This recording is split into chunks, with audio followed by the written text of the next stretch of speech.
We live. Sundays and Wednesdays, yeah. 8 o'clock on YouTube and Facebook and Twitter. It's the crew and you. Let's go. You can't get any better. Best thing about it, the way he did it the right way. With the crew and you, to the crew and you. Do y'all have anything to say about What up, baby? Welcome to the crew and you. Congratulations to my dog, Chuck Little John, the OG. Y'all didn't notice I've been changing hats all night, have you? No. You've been doing it. And so look, let me tell you, those dudes were the first one that I ever seen with the full tracksuit and no drawers. You know what I'm saying? Understand that you can be at the bottom, you can be anything you want to be, and when that happens, you can be a champion like me. Can you imagine 100 people just all yelling?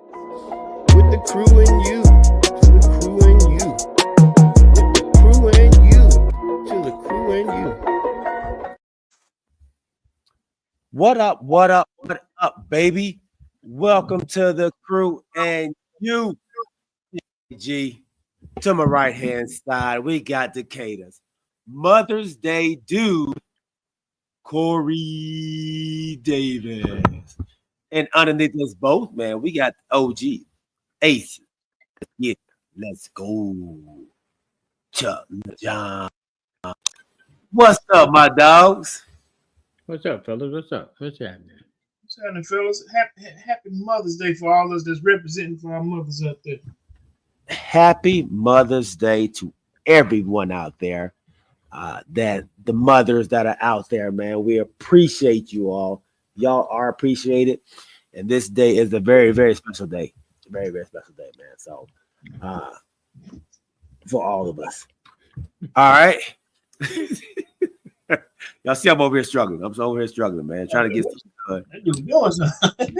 Trying to get something done. It's been a hectic day in the household. I've been over here battling what they call rhinovirus. Rhinovirus. Yeah, man, it's rough over here, boy. What that mean? Something wrong with your no, hold on, don't tell me. Rhino. So either something about big or nose or your skin, because rhinoceros skin or what? Which one of mine? I let G guess. OG guess too. Okay. OG. He stuck. Oh, OG might be. Oh no, that. I don't have a clue. He said he don't have a clue. He didn't guess it. Rhino. Rhinoceros. So I'm just trying to think from a funny, either rhinoceros nose or skin or either something big. Okay, well, nose, it has something to do with the nose. Yeah, it can. So, rhinoplasty is when you get a nose job. So rhinoplasty? Yeah, you ever heard? I never heard that one. That's another word for saying nose job. Rhinoplasty. Okay. Well, I didn't have any plastic surgery or nothing else, so that's not it. Yeah. This is what they call the common cold, is rhinovirus. Are you serious? Man, look, I had to have the worst case ever of rhinovirus, dog. I thought I was about to die. Man, I was in the bed. I came home from work Friday. And I barely made it upstairs, dog. My body was hurting so bad. I couldn't breathe. I'm coughing up green and yellow stuff. So Wednesday, when it started happening, I thought, my allergies kicking in. Let me put some, Claritin D, take some Xylax, and I'll be all right. Man, Thursday and Friday kicked my butt. Like a flu. Yeah, it's like the flu, man. So I got in the bed, dog. So we were supposed to go out of town Friday night. We were supposed to go to New Orleans. So I was like, baby, let me just go upstairs, take me a shower, and I'll be ready to go, man. But I barely made it upstairs. She was like, you can't go. Like, you can't go on a flight like this. I was like, baby, I'll be all right. Just let me go ahead. Man, when I barely made it up, I was like, you know what, babe, you right. I can't get on the plane and infect everybody else out on the plane, man. So I went, took a shower, jumped into bed, man, and I was shaking all night long, like woke up in a hot and sweating, whole body sweating, man. So Shannon says nose infection. Who said nose infection? Shannon said infection of the nose. Infection of the nose. Dude got a DMX cold. DMX cold. But you know who's sick like you right now, dude? Bobby. Oh, really? Because he got sinuses like yours. Man, listen, trying to go to work. He said, man, he came down. I don't know if he went or not, but he been. No, it's that thing. It hits you so hard, bro. Like I had my body was aching, like aching. Something that's going around. What brought it on? It said something going around. So it got a hold of me, man. It got a hold of me, and man, I was out. So I slept from like 8, maybe 7:30, 8 o'clock to like 10 in the morning. The next Saturday morning. Still wasn't feeling that much better. I was starting having problems breathing, man. So I said, let me go to the doctor. So I went to urgent care, and that's when they tested me for, COVID, flu. Don't you love that COVID test and that flu test? But they're gonna push that Q-tip to your brain, boy. no, so they didn't do that. They went through my mouth this time. Oh, yeah. Oh, look, I almost threw up on them. Yeah, look, right. So yeah, it takes about 17 minutes for it to come back, and came back rhinovirus. So that's what your boy's been dealing with, man. Right. So then, man. Huh? The other day, Wednesday, when you say you weren't feeling, I said, "Gee, take some zinc." You did. Yeah. You did. You sure did. So it says here, a single strand RNA virus that's primarily caused by the common cold, responsible for over a half of cold-like illnesses. Yeah. Yeah. See, I can't do that right now. That would, boy, so most people call it RV. You got RV. Oh, RV. Yeah. That would knock me down if I had that, boy. That's boy. Oh, dog. I was out. So I didn't make it to church today. So wifey came back home last night from New Orleans. We were supposed to go to a graduation, and then we had a Mother's Day brunch set up for today with my mom, her mom, and my dad and his wife, and her dad and his wife, and then our brothers and their girls. So it was supposed to be 10 or 11 of us. Ended up being like 16. After it's all said and done, had it catered up at the house and everything. But I was like, I can't make it to church. I don't want to get everybody sick. So I just stayed home and dealt with that, man. So you see, I'm still sniffing. But yeah, that's what I've been dealing with, man. That's what I'm dealing with. So if I'm like Corey and I have to run out real fast, man, because I got to go, get this out. So as we talk, like we all learn from each other here. So I've heard of RSV. So RSV is in children. RV is for adults. You know what I'm saying? RSV, rhinovirus, similarities, but these are the differences between kids and adults. So you have RV, and then kids have RSV. Okay. Interesting. Okay. Well, good stuff, man. So with that being said, does talking bring it up, or so it was bringing it up when I Chris say it's a cold. It's a cold. that lets you know that he got a cold. Well, I'm gonna say this right quick. I'm gonna leave it alone. Y'all can own up to it. Y'all can not own up to it. Chris, they're going way too far into this code. Yeah, and I know why she's saying that. You know why? Because we as men, when we get sick, we're like big babies. I'm gonna go ahead and say. Whereas the women, when they get sick, They just keep on pushing. We get sick. We like big baby, boy. I can't do. Look, Work. I don't want to talk. I don't want to talk. I just want to lay in the bed. Look, baby, rub my head, please. Look. She was like, "Hey, she ordered some food on Saturday, Friday night." She's like, I was like, "Babe, can you give me some tacos then?" And she was like, "Okay, I'll get you some tacos." Look, she came back home. She texted me. She was like, "Food is here." I was in the bed, all bundled up. I was like, "Dang, she gonna come bring it to me?" You bring me a taco. Look, I had to walk downstairs shivering. Look, she walked right past me, went upstairs. I was like, They get nothing. They get nothing.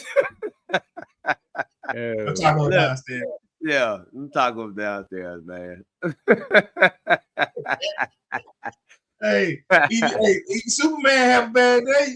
Yeah, man. So look, when she found out it was rhinovirus, dog, she was like, That's man, it's a cold, man. If you don't go put them pictures up, I got all these pictures I need you to put up for this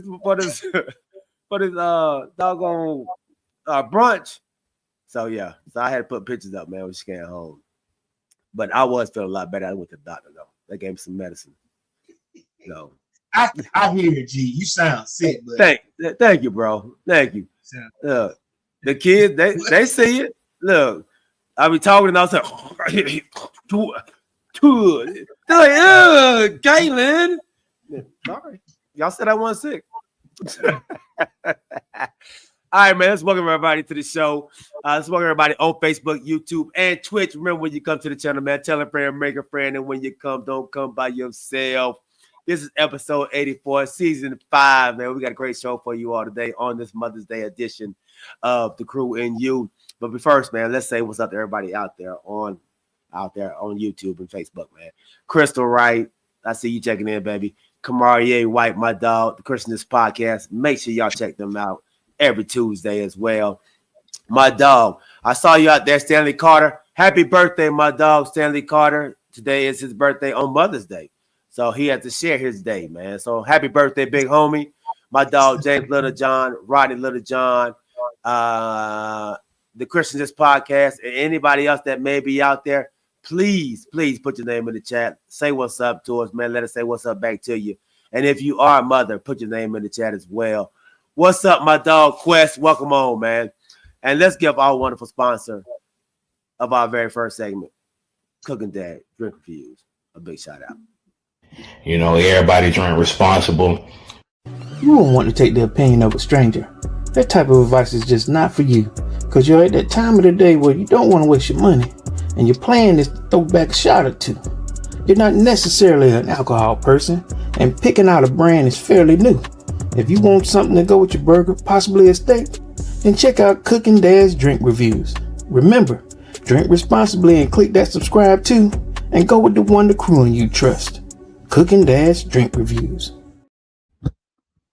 Thank you once again, Mr. Cooking Dad Drink Reviews, for being a wonderful sponsor of our very first segment. All right, fellas, man. This show is going to be a little off kilter because we don't really have a whole bunch of topics, but I do want to talk about, the playoffs and, of course, mothers in sports. I was hoping to have my homegirl on, but she hasn't responded, man. I know she's dealing with her child on Mother's Day too, so I'm sure she's being Superwoman. I think somebody put that in one of our group chats, man. Mothers are Superwoman and Wonder Womans, so we appreciate everything they do, man, and understand that they are extremely busy. All right, so let's go ahead and start right where we are, man, in the playoffs. Right now, we have. Go ahead, Corey. Go ahead. Talk to me, baby. Talk to me. Wait. This is Mother's Day, right? Okay. So if y'all don't mind, I just really quick, because I tend to give, like I said, homage where it's due. And if y'all don't mind me, and I ask y'all the same thing, because like I said, we'll have a whole lot to talk about. But I want to share a Mother's Day story about my mom. Okay. Just real quick, you know what I'm saying? Yeah, and this is what made me kind of understand the meaning of about Mother's Day, or the I guess the how would I put this? They put the heart in Mother's Day, just how you learn how important it is. Okay. I remember when I was a kid, I went and bought my mom a Mother's Day gift, right? I don't know if y'all remember Woolworth. Department store called Woolworth. You go ask me, do I remember Woolworth? My bad, OG. My bad. So I save up my money, man, and I go and I buy my mom, some cooking pots.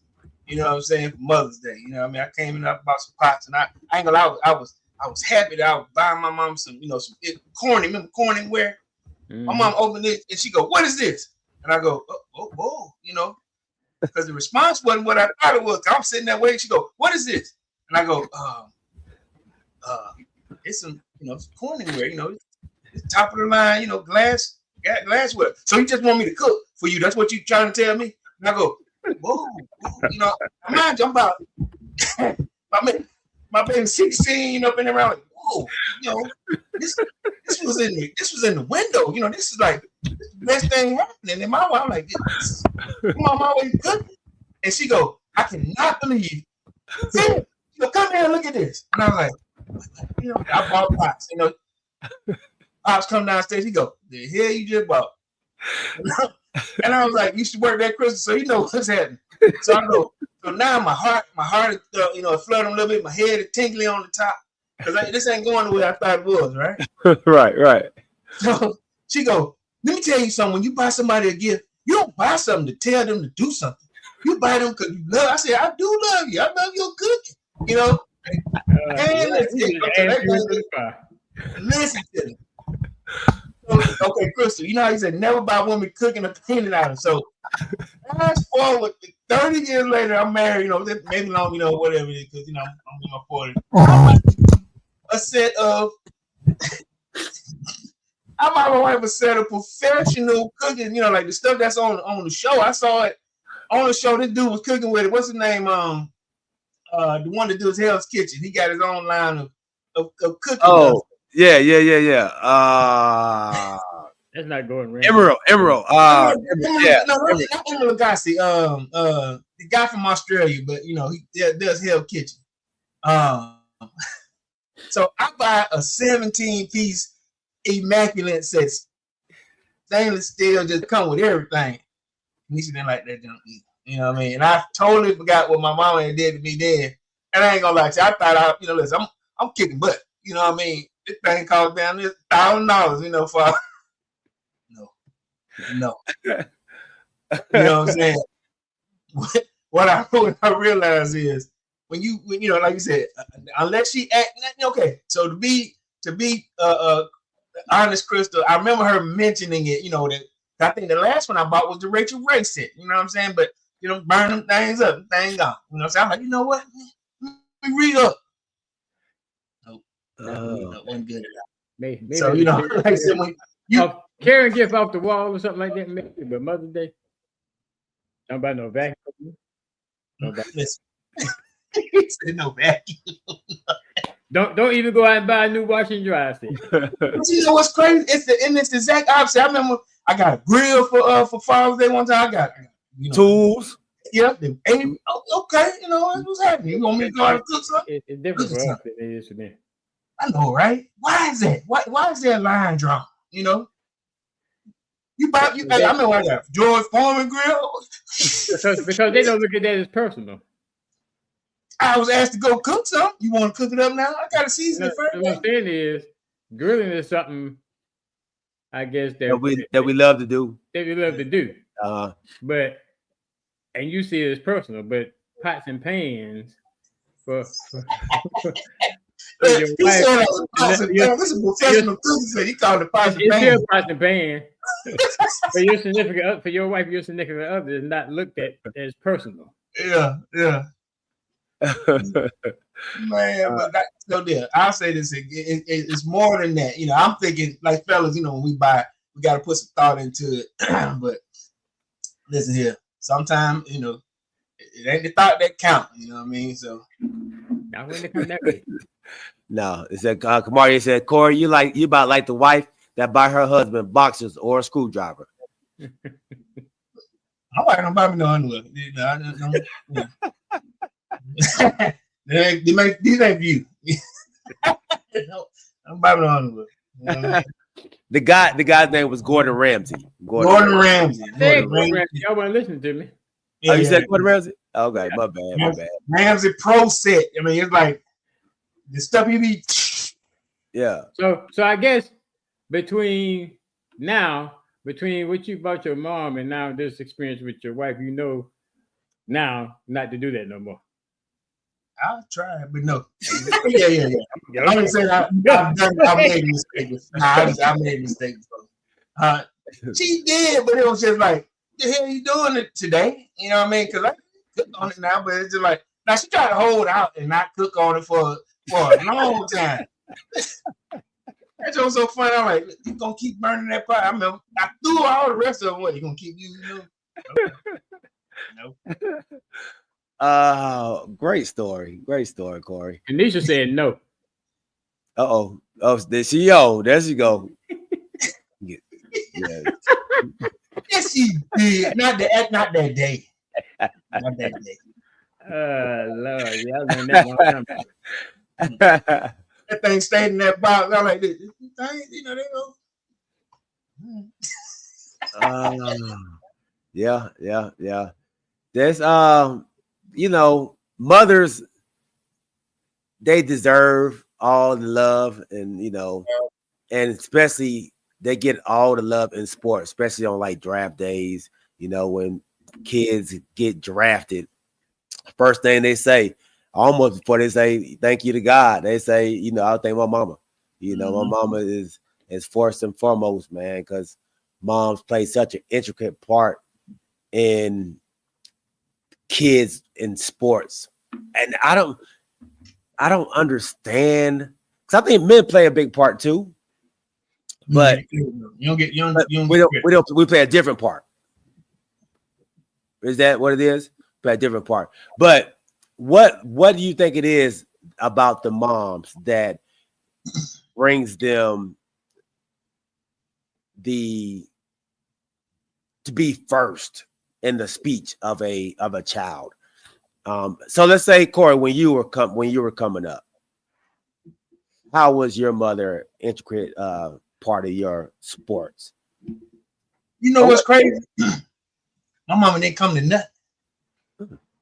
My mama didn't come to a thing. I can tell my wife, and she'll tell you, because she didn't. I'm not saying she didn't have time, but let me tell you where she became intricate. When the permission slip came out, when you he gone. He gone. They remind me of you on the show. Hey boy, listen. But I'm gonna ask you this, OG. So was your mom this type of mom? Like, say, when I had to sign up for football, my dad didn't sign the paperwork. My mom signed. You know what I mean? My mom, like my dad, he would always go, hey, take that paperwork to your mom. You know, in order for me to play, my mom had to sign the paperwork, the permission slips. You know, and she ain't kind of one thing, not one practice, not one game, none of that junk. You know, but my dad knew, in order for me to play, the permission had to come from Big Mama, from Mama. Mama, oh. See what your mama gonna say. So it was more important that she said yes versus coming to a tournament, coming to, you know. She go, you can't play. I go, you don't know what I can do. Can I play? You know, then you hear that, let him play, let the boy play, Masha. You know? Yeah. So it's like she gave me the permission to, you know, to go out there and play baseball. Now, the front office. See the front office. I need a glove. Hey, go ask mom. Another glove, Corey. Yeah, what happened to the glove I bought you? I left it in the park. You know, something happened. And then we ain't getting no glove. I don't know nothing. You know, I don't know nothing about no glove.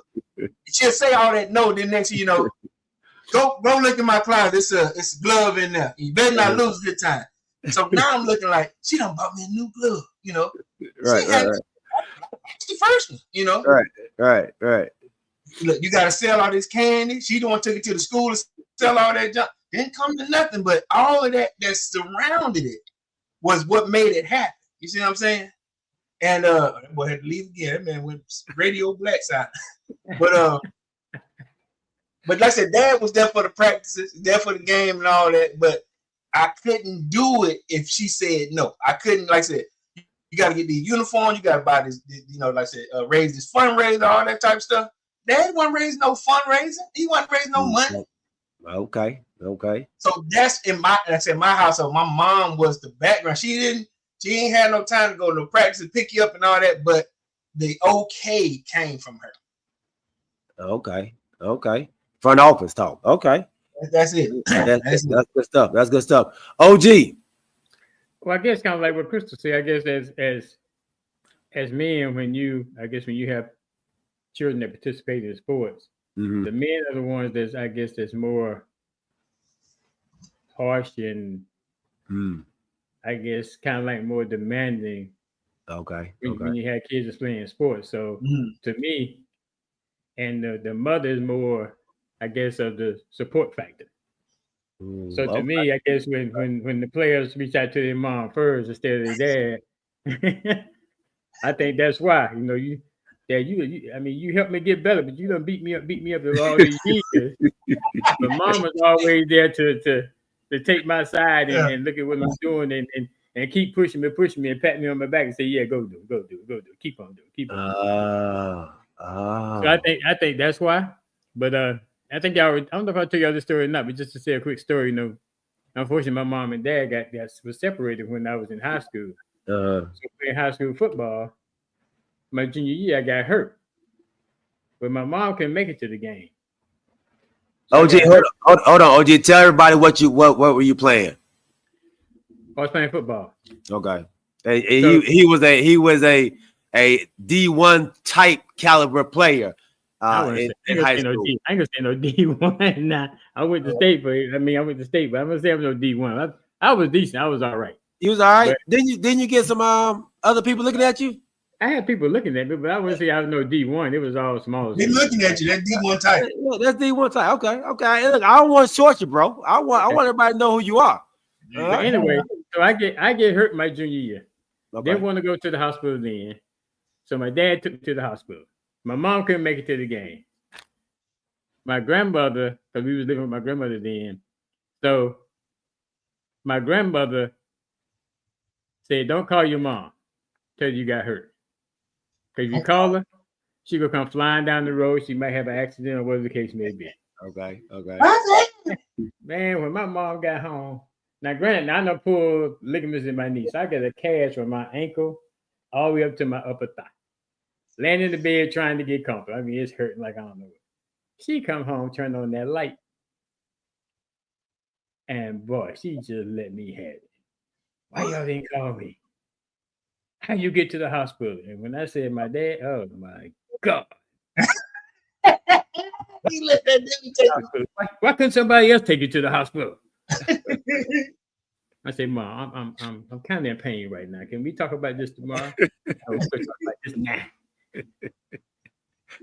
But I think that's why players always reach out to the mom. Like, when you see them, when they shine them on the TV for a minute during the game or something, first thing they say, hey, Mom. All of them say, hey, Mom. Yeah. Yeah, they don't too many of them say, hey, Dad, or hey, Mom and Dad. Right. But I think that's why. Okay. I don't really have a mom dad story because I'm kind of like Corey. My parents never really went to my games either that I can remember. They may have came to my baseball game when I was 7, but I vaguely remember those games. When I played football, I can recall them coming to my first game in football. But basketball wise, I don't remember them doing any of that, man. They didn't come to any game. My mom came to one game, and that was it was not senior night. It was when you bring in the old players to come in and play. What do they call that? The alumni, the alumni game. So Like a homecoming or something like that. yeah, so it was like before the season started. So Before the season started. Okay. yeah. So the the starters the varsity played against the alumni team, and I went berserk. I had like 30 points in that game, and that was like the first game of the season, and my mom actually came to that game for the first time. She was like, "Oh my gosh, I didn't know you could really play basketball." Like she was in shock. They didn't come on senior night either. No. Yeah, no senior night. I mean, my mom stepped up like she was mad at the world. But like I said, they wasn't together. So senior night, both of your parents be out there, and they had these little buttons on there with name of your child. Yeah. She ain't like that at all. No, dog. My senior night must not been memorable at all, because I don't even remember senior night, dog. That means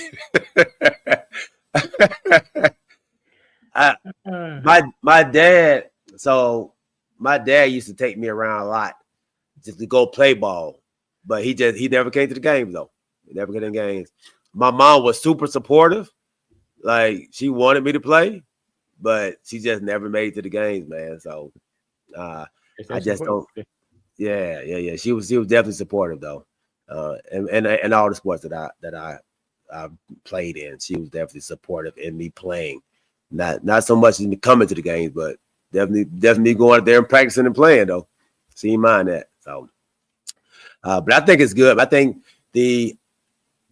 from watching my wife be that mother, I see why. I think what you were saying, OG, is they're like, no matter what, oh, it's okay, baby. It's okay. It's always, everything is always okay. Yeah. And they're I don't want to say they're going to baby them, but they're going to make them, they're going to support them through it all. Yeah. And whereas, I'm gonna be a little hard on them. Hey, man, that was trash. I mean, you got to do better than that. But that's because you took off in practice. You played around. What I tell you to do? You supposed to be dribbling that ball. You ain't do it. How many turnovers you had? So I was a little rough. I missed a few pieces of yours, G. Was your mom the supportive type? She was supportive by saying, "I'm glad that you're playing," but she wasn't coming to the games. Like, yeah. Look, my mom was like, "You got too much stuff going on." Doing too much. She came to one. Go ahead, Jim. Sorry. Yeah, she came to one game. I was saying, and that was the alumni game. So we played the varsity players against the alumni team, alumni players, and she saw me play for the first time, and I put up 30 points in that game, and so she was like, "Oh my God, baby, you could actually play ball." I was like, "Yeah, Mom, this is what I do. This is what I do. Appreciate it. She ain't coming to no more games." So Cole, I was talking to G. I was talking to G, and I was asking G, because I know you say your parents didn't come to many games either. So did they come for senior night? No. I walked out with another parent. I walked out with another parent. Come on. Come on, Corey. Did not, man. I go like, I wasn't mad because I just knew that wasn't her thing. You see what I'm saying? Right. But I will say, like I said, mine was totally the opposite of G. My mom came to one game, and let me tell you, it was a game before I got coach had he didn't put no effort out there. You know what I'm saying? It's basketball. He put no effort out there. I didn't even play a quarter. And my mom was like, "See, I ain't got time to be wasting. You ain't even play." She said, "You was on the end of the bench." And I was like, that was just, she was like, and my dad was like, "You were running your mouth, acting a fool, but he ain't finna put you in. He acting a fool. I, done said something smart. But did not. And when I tell you, she's like, I don't have time to be coming there. And he on the bench. He over there. He on the end over there. You ain't take out your jacket. I was like, So Crystal said it's not about being hard. It's about giving up when they don't do it, I guess what you want them to do. So she said, Dad don't give just tough love. Sometimes they give up when the kids don't do what they think they should do. And maybe that is true too. I know, like, we used to kind of go at it because she'd be like, hey, go take Chris out and go work out. I said, Chris don't want to work out. He didn't come tell me they want to go work out. So until he wants to condemn, she's like, no, go make him go work out. I was like, nah, he got to want it more than I do. So I wouldn't do it, or I would do it be begrudgingly, and I'll go out there with him. But but Crystal was like, hey, no, you got to push him to that point. And that's what women would do. Women will push them when they don't want to do it, and where men would be like, he don't want to do it, then he don't love it enough, then forget it. And I think that's why. But you know what? My pops was different though. You know what I'm saying? Now, mind you, same as you, stepdad stepping in. I remember I didn't want to do it. Mm-hmm. Let's take bowling for example. We go, hey, go get your stuff. I go,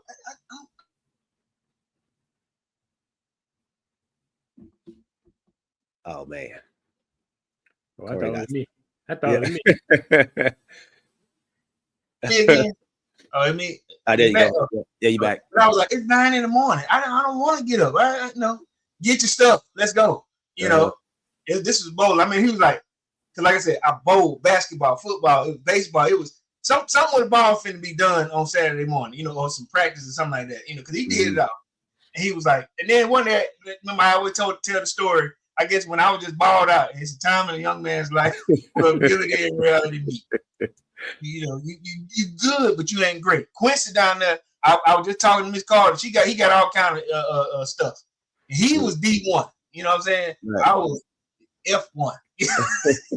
F-150. But you're right. You're right. I'm telling you, my dad ain't step. I'm just saying I always try to, paint the picture of somebody taking the job that somebody else didn't want to do. And I always give him homage. That's my dad. Nevertheless, he was pushing me to do some of the things I did not want to do that my mom wasn't going to do. Like I said, she'll pay to say, let him try, but like I said, that was the difference in how they motivated me. But at the same time, it made sense to me. Right. And, with them dad words do make sense. Mom's, how would I put this? The dad's words, put it there. But my mom, her actions are what made me do or get to do what I had to do. Mm-hmm. Yeah. So, like, Crystal would make Chris get up. Let's go. It's 5 o'clock in the morning. You got to be up. Your dad is up. He's up at 4:45 waiting on you. You got to be up and ready. Let's go. And I'm like, hey, this man ain't got up at 5 o'clock. I'm going to get back in the bed. And she'd be like, go wake him up. So that's where and she was like, it's absurd. Like, you have to make him do it. And I think that's what a woman does. A woman makes him do it. Where I think, like I said, I was more like, look, man, I can't. He has to want it. And I guess at 16, 15, 14, you don't know that. You don't know to be pushed that way. And I should have probably pushed him a little harder then. Even though we worked out like crazy. I know y'all have seen the videos before. We worked out like crazy, but I probably could have. We've missed some days because of me. I was like, okay, man, he ain't ready. And so, so I probably I am faulted for that, for not pushing him hard enough on that part. So I understand it now. I didn't understand it back then. I was like, hey, man, I had to go out. I had to get up by myself. Man, I had to get up by myself. So you want them. Yeah, you want them dead.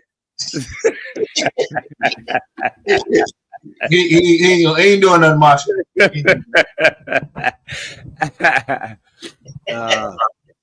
Charles ain't finna do nothing. He just sitting there. He don't want to do nothing much.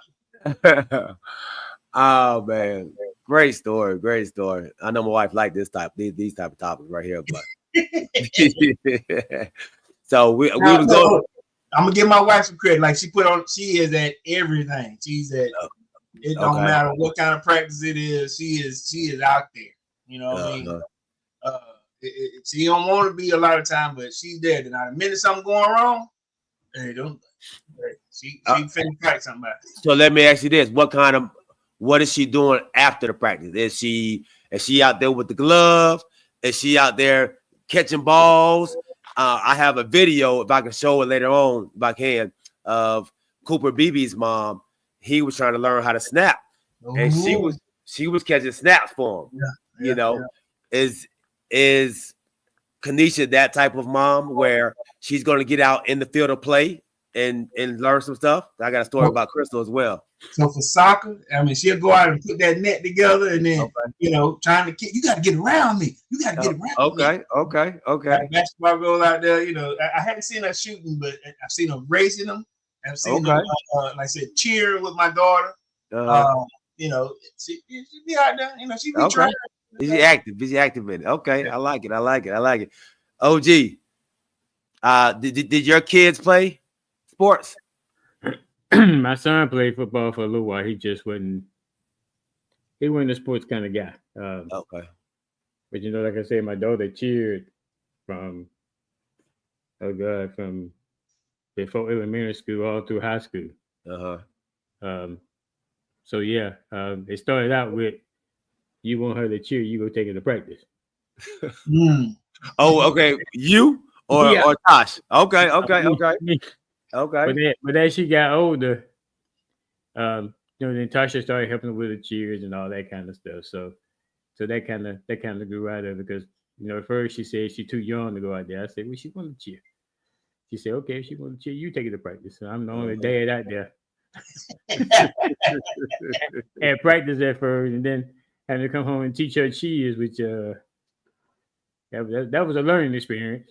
But yeah, then Tasha took all that over with. So Charles ain't cheering. He's cheering. Daddy's just not doing it right, mommy. I'm cheering, man. I love it. So Crystal was an active. Y'all know Crystal now. That's who she was as a young mother. When Chris was probably, I guess, 4 or 5, he said he wanted to be in the NBA. And so Crystal was like, okay. So anytime that any of the kids say they want to do something, Crystal goes all in. She buys everything they need for it. And whether she knows how to do it or doesn't know how to do it, she's going to find somebody that does, or she's going to look it up on YouTube, and she's going to, all right, this is what we got to be doing right here. Let's go out here. So Chris said he wanted to be in the NBA. She got him basketball, I think a little hoop, went outside and started just showing him how to, dribble around. She'll put her hands out. You got to go around me. Try this. And then she put him in like this thing, mini dribblers, the Atlanta Hawks used to do for kids. You sign up and you go work out with them for I think it's like 2 or 3 weeks or whatever it may be. And so she did that with them. And then, of course, when they got older, she was super active in Chris working out. Like all right, Chris, you got to be strong. I'm going to try to run through you. You got to be strong. Take a charge right here. So she's coming in and she's doing all that, man. All right. I'm going to shoot over me. You got to shoot over me. That's not good. That's not good. I'll get your rebound. That's not good. So okay. She is a super active mom, and not just in sports, but in everything that she like the kids do. Like super supportive. She is like A1, man. A1 plus 1. Mom for the kids, man. So my pet peeve was though after Tasha took it over. The only pet peeve I had when she was cheering was I could not stand, because for some reason they always wore white tennis shoes. I could not stand for her to go out there with no dirty white tennis shoes. Oh, cheering? Yeah, some of the children they have been tennis shoes like they done been through the mud and back. When you go out there and chest, when you practice your knees. When you cheer, Yeah, where these? yeah, you cheer knees. We're not going out there with them dingy white tennis shoes, boy. I know that, right? You gotta look the part. You gotta look the part. You can't look the part with dirty shoes though. I can understand. I'd be in there cleaning the shoes up. My wife said they clean enough. Oh man, I love it. I love it, man. So mothers, you are appreciated. We do see everything that you do. We do understand it, especially at my age now. I do understand it more, and we are grateful for women in our lives, man. So yeah, I know we say they. I know we say they're superheroes, but I just think that the mothers are they're the glue of the family. They're the ones that keep the family together, keep the family moving in the right direction, whatever the case may be. So they're that mainstay, and they're that glue that keeps us all together. Yeah, and and honestly, man, I feel like most of the time, man, they don't get it appreciated enough. Yeah, they like are. Nobody tell me, you can celebrate me on Mother's Day. I'm sure the rest of them say it too. You can celebrate me on Mother's Day, but I'm a mother every day. Yeah. Oh boy, what you talking about? You're not here with me, Corey. My bad. All right, man. Good stuff. All right, fellas, man. Let's jump into our second segment.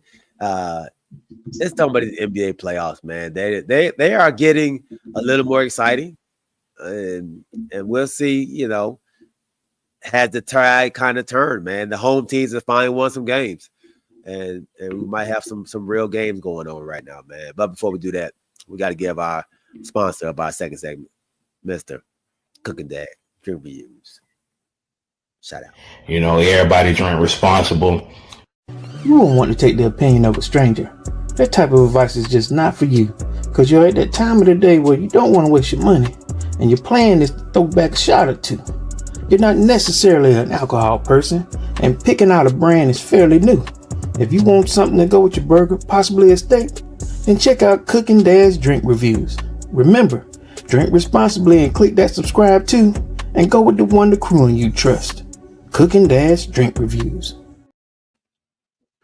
Thank you once again, Cooking Dad Drink Reviews, for being a wonderful sponsor of our second segment.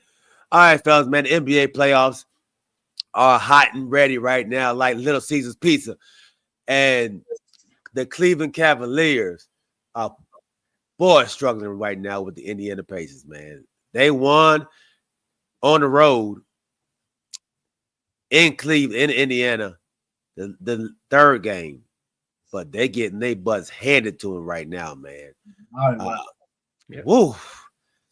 And they're back healthy again. They got Darius Garland back. They got Evan Mobley back. They got your boy DeAndre Hunter back in the game. They ain't played in months. Ain't played in weeks, man. Months. That is you think that's what it is? You asking me to be where I was, a month ago or weeks ago. Yeah, man. I'm not, as much as I'm pretty decent. I don't even know if they're rushing them back. But you can't bring me back. Wasn't the problem 2 nights ago, though? Huh? Wasn't the problem 2 nights ago? I'm just saying, man. 2 nights ago, they weren't rusty then. Okay. That man ain't got no cut. Actually, Garland is the only one that missed a lot of time out of the three. That's true too. Yeah, he's the only one that missed a lot of time out of the three. Yeah, I'm trying to get a man some grace. That man said, no. Hold up now. Hold up. Don't give him that much. Right. But yeah, this Indiana team, coming in, they were the team that we felt could be the sleeper team. I know OG was saying that from the beginning, like this Indiana team, they might upset the Bucks. Don't sleep on them. And honestly, they're looking like the best team in the East right now. No. I'm not doing that. I'm not doing it, G. I'm not giving it to them that way. But I said this before. You got a Bucks team that was already beat down and defeated with Dame gone, and like I said, they took advantage of that. Let's beat them down while one of their champions are missing. You know what I mean? Then when he come back, what is it? Achilles tear. Then he's gone. Okay. Now we're gonna run over these, huh? So what about now? Come on, just talk about now. Then. There you go. No. Let me go through it. What was the next one? Who's their next opponent? Cleveland. That's what they're playing now. And they're beat down. Let's get you while you're down. Now I'm not saying that Cleveland 100%. I get what you're saying. It ain't no excuse the other night, but they're not. This team is not the same 64 win team that we're looking at. Let's just be honest with you. Weren't they? I thought they were weak in game 1, weren't they? What? They was without Darius Garland though, but they had everybody else though, right? No, Yes, they were. Garland the only person until game 2. Yeah, Garland was the only person missing.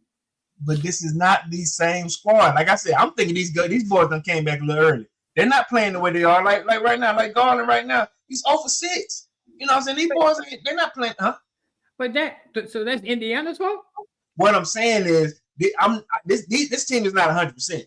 Somebody's talking to, hey man, we got our backs against the wall. What kind of time can you give me?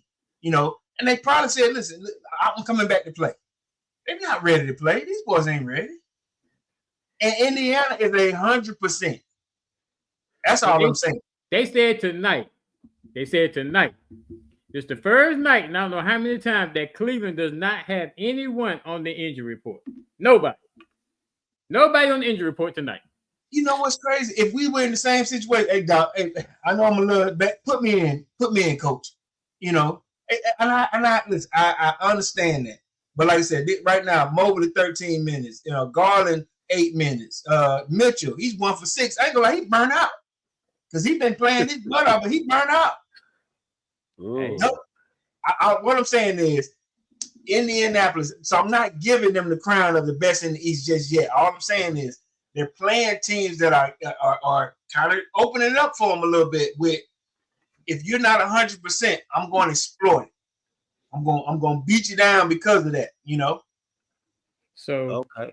So is that the same thing for the Knicks then? Because the Celtics not 100%. Jaylen Brown playing hurt. Porzingis been out. So Porzingis, don't even add him because he ain't been here. Okay, that's what I'm saying. So is that the same thing for the Knicks? Are the Knicks taking advantage of a situation with Boston? Who did the Knicks play in the first round? Detroit. Were they injured? They were both two scrappy teams, and one was more scrappy than the other. But I'm going based on what the analogy that Corey just gave about Cleveland. All right, I'm going with that. If you give me my analogy, don't be hurt and come up against a scrappy dude. You know what I'm saying? If I'm swinging hard, I'm swinging for the fences on you. Hey, look, I don't put 2 on your face right now. You know what I mean? That's what I'm saying. So are the Knicks doing the same thing that you just I get it. Yeah, because I ain't hurt and I'm scrappy. I look at Indiana the same way. I ain't hurt and I'm definitely scrappy. Okay, we'll make sure we see eye to eye here. Yeah, that's all. You can't be hurt and a dude got heart. You know what I mean? You can be best if you ain't 100%. This dude got some scrap in him. You're gonna catch it. That's what I'm thinking. So that's what I'm saying. I'm not calling them the best, but they catching fire at the right time. But then they're taking advantage of. You got some holes messed up here, and I'm 100%. I got an advantage on you. But they doing it without that. They got some name players in there, but Indiana is doing without that quote unquote big name player. Halliburton is out there, but he's not a big name. He's not like a Donovan Mitchell. You gonna have it at the end. What you mean? He had 4 points the other night. But you give it to him at the end if you need that bucket. See what happened in game 2? Winning it. But it didn't happen in game 3. You gotta win one. He ain't having 4 points. Yeah. This is why he ain't playing the Olympics. Oh Lord. So do y'all still ask, man? So did the Cavs lose this series? It's over. Are they overrated? Oh, it's over. It's over. Oh, they losing this series. Okay. Yeah, it's over. Okay. My father's not gonna like me saying this. It's over. My wife did. Ooh, are they overrated? Overrated? You can't say they're overrated because of how they played during the season. Yeah, it's 64. But you can't take that away from them. But You know, it's just like, have we been saying the same thing about OKC the last 2 years? Have we been saying they overrated? They done boost it up, man. I think last year, I think they did get a so-called overrated. You know, you won the regular season, but because to me, the playoffs is a different season. It's a different beast. You had to throw out what happened during the regular season because when you start this, it's all 0-0. Only thing the regular season got you is a good seeding. And some places that good seeding don't make a difference because both of the number 1 and number 2 seed had lost home court. Yeah. And in number the 1, East, in the East have lost home court. East, yeah. So that seeding didn't make a difference. At least not right now. And number 2 is out in the East, in the West. Yeah. Number 2. Yeah, Houston gone. And I hate to sound like this too, like it's going the West, same kind of way. Without you being 100%, without Steph, they shouldn't get another game without Steph. Yeah. Ooh, Remus, this might be on point. They weren't overrated; they overachieved. Who we talking about? The Cleveland Cavaliers. They were good last year though. They got a different coach this year. They were good this year. Did you expect them to be? Did you expect them to be this good though? Number 1 seed good. I expected them overall. I didn't know what to expect because remember we thought it was the coach, and then you got another coach that came in and did the same thing. They came back or whatever, but I don't necessarily know what I expected. But 64 wins because I think they did 50 plus last year. Yeah. So I don't know. You know what I mean? So it's not an overachievement. What is it then? The only reason I'm gonna say no is because my wife done watched them all season. I've heard you mention this squad a lot this season. You know what I mean? You said they won't cruise control. I mean, this team is tough. We're gonna see them in the postseason. We didn't talk much about them. Same way you did with OKC. When a team is on cruise control, we tend to not talk about them as much. Until it's time. But when injuries hit you at the end, even if they are overachieving, once you get to that number 1 seed and you make it there, even in this playoffs, we didn't talk tough about them. Hey. Sorry, Corey. He said, "Hey." But yeah, so y'all got dual mics. Okay. I mean, yeah. What can he share? I have something I want to talk about. Hey. Uh-oh. I don't know what to think. Which way to think he's gonna go. It's Mother's Day. Which way actually, Remus, they were the number 4 seed last year, and the Magic was number 5, and they took them to 7 games last year, and I think that's why they fired the coach. Unfortunately, that's right. Come on, yeah. The Queen is here. Was Mobley hurt last year though? Who? Mobley. Or did he just get hurt in the Cleveland series? I mean, in the Boston series. I think he got. You talking about Mitchell? I thought Mobley was hurt last year too. I don't think he was. I think Mitchell got. I thought Mitchell was the only one that got hurt for the team last year. I think Mobley was already hurt, and then Mitchell got hurt. Okay.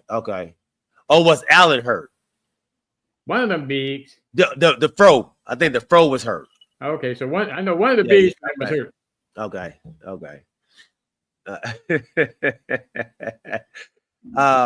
Hold on. So yeah, I don't think we ever got to talk about the Lakers losing to the Timberwolves, but I don't want to really harp on that too much. But I do want to ask y'all about some comments that LeBron James has come out and said now about I don't feel a way about us losing, LeBron James losing and Luka Doncic losing in the first round. There's 8 other players on our team that play.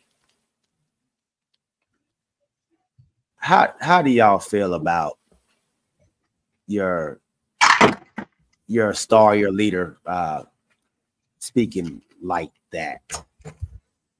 Who's star leader? Is it your, that's your star leader? Yeah, I don't know.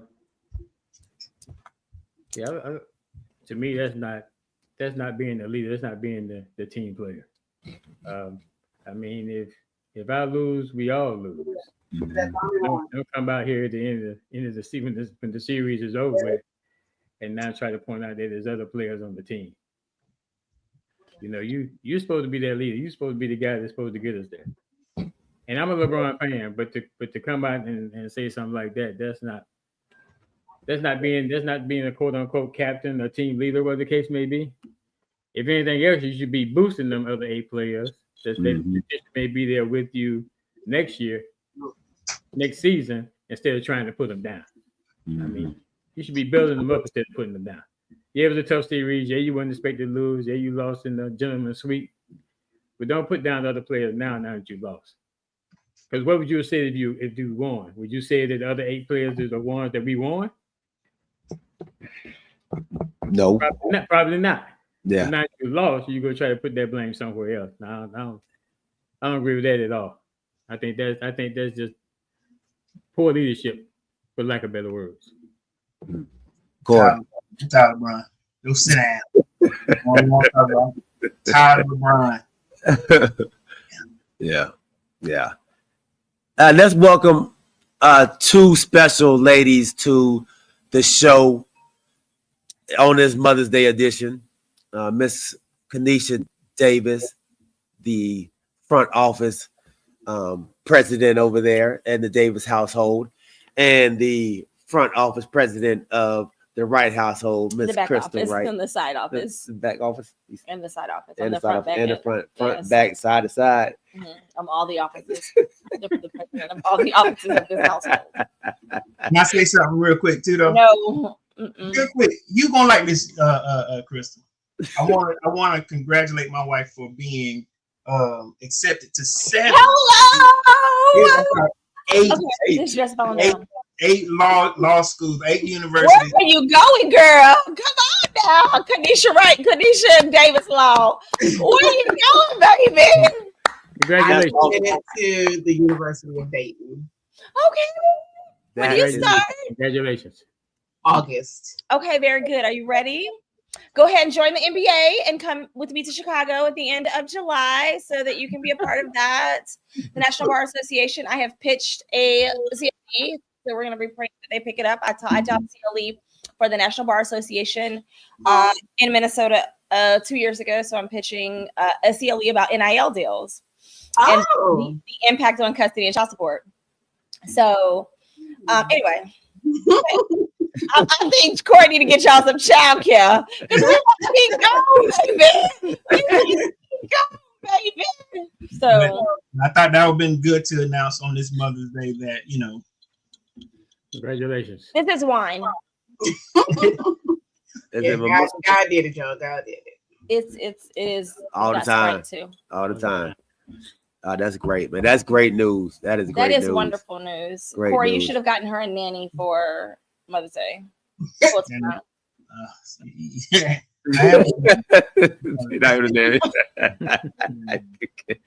All right. Oh, So Kanisha, I'm so excited for you. Thank you. I'm getting excited. I am. We got a lot of stuff going on now, but I'm getting excited. It's the hardest thing you've ever done. I'm gonna tell you that right now. Law school. I tell people all the time. I've raised 3 children in law school. It's the hardest thing I've ever done. I'm sure. But it's so doable. And then when you get done, you're like, honey, what? I did that. Corey is laughing at me because my cohort already has we have a group chat going on already. I'm not good at those things, so pray for me. I'm not worried about in school at the group chat days. Thank you, Jesus. So Remus is actually in law school as well. Yeah. Remus should be graduating. I believe it's this year. When does what What school is he in? Georgia State. Hello. Remus. That's where I did. That's my alma mater. Yes. I did my undergrad and my JD there. It's great, wonderful. So I believe he's studying right now for the bar. For the bar, yeah. So that means he would have graduated. Yeah. What month are we in right now? May. Oh, he graduates May. You're taking Yeah. the July bar. Chime Yeah. in, Remus. Chime in, Remus. Let me know what's going on, bro. Where you are in that field, man. So Black law. Yeah, this black law, man, is growing, and I love it. I love it, man. So Oh, congratulations, Remus.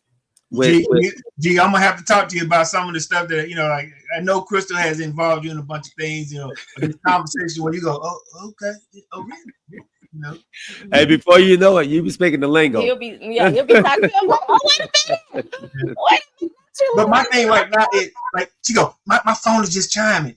Chime in. Get in there, rock. Just say something. You have to. That's one thing. Well, law school. So I was single in law school, so life was a little different. But it was a good time. Oh, you're going online though. It's different. But I think you make connections. I think it's very important. Go in person, just not like consistently. So like the first time I go in person will be in August. Okay. So we go at least once a semester, and then there are other things that we come up for. Definitely make connect. It's so important to make connections. Networking, like I'm not a big networking person because I have this weird position like God's going to do whatever he's going to do, and he is, right? Like I believe that, but I also got this business coach who is like, I want you to get a grip and get some networking going. And so and that's how I got the opportunity to speak in Minnesota, was networking at another event. And then someone just reached out to me and was like, I would like you to do this class. And so it was a class for attorneys across the nation. So wait a minute. So you had a problem with networking, or was it a problem with like interacting with friends and stuff? No, networking specifically, because I don't like to make relationships based on what someone can do for me. Okay. And so I would just, but what the way the business coach broke it down is everybody don't want to be your best friend. Some people appreciate the business relationship. And I was like, that makes sense. And some people don't want to go to dinner with you or whatever. Some people are fine if you just say, hey, I would like to make this connection. And I'm like, okay, great. That works out. But that's fine. Kanisha will be fine. She's gonna get into all the things, and she is gonna be. Let me tell y'all something. Okay, Kanisha, I'm so excited. She don't want to talk to you. She don't want to. I be trying to talk to them. She don't want. I feel it, Kanisha. I feel it. But look, because please don't call me for real. But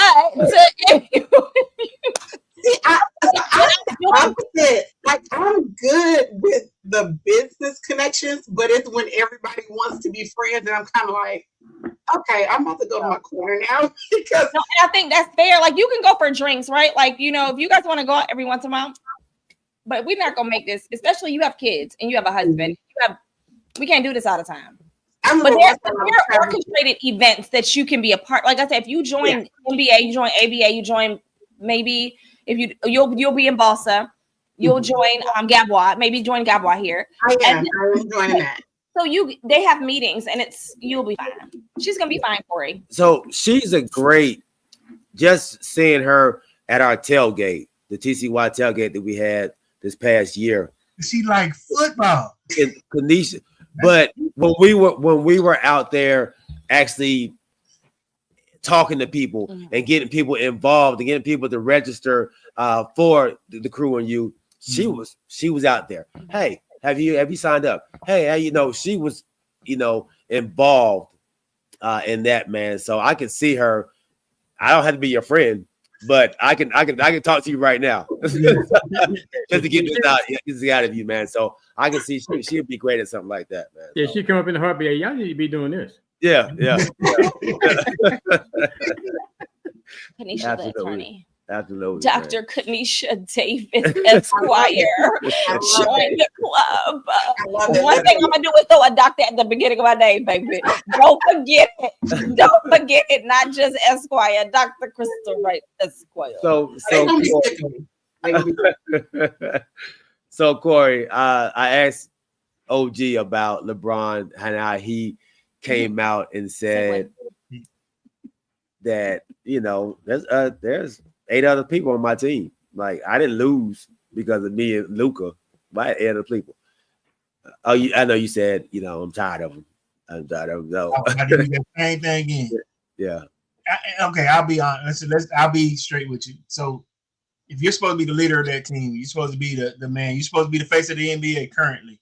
Mm-hmm. You're supposed to do a better job of taking that grenade, or like I said, you don't throw a squad there, because most people are blaming them. They're not talking about your teammates. They're not talking about Luka. They're talking about you. So, but at the same time, at this point, I am done with LeBron James.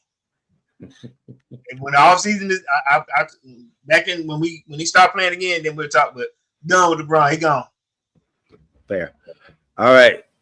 You said face of the league. He was the face of the league. The new face of the league, possibly.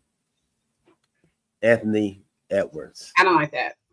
At all. Okay. At all. All right. So I'm glad we're here. What's wrong with y'all? So it's not between us. We're not wrong. I think the league wants him to be the next face of the league. People's champ. That's what he wanted. He wants to be the people's champ. But I think the women are kind of getting turned off by him. And I'm gonna let them speak on it. And then we can combat it, or maybe you're not going to combat it. You're just going to have an opinion. What's your separate opinion? Okay. Kanisha, I'll let you go because you're more of a sports girly, and I'll just say my personal opinions that don't necessarily have to do with sports.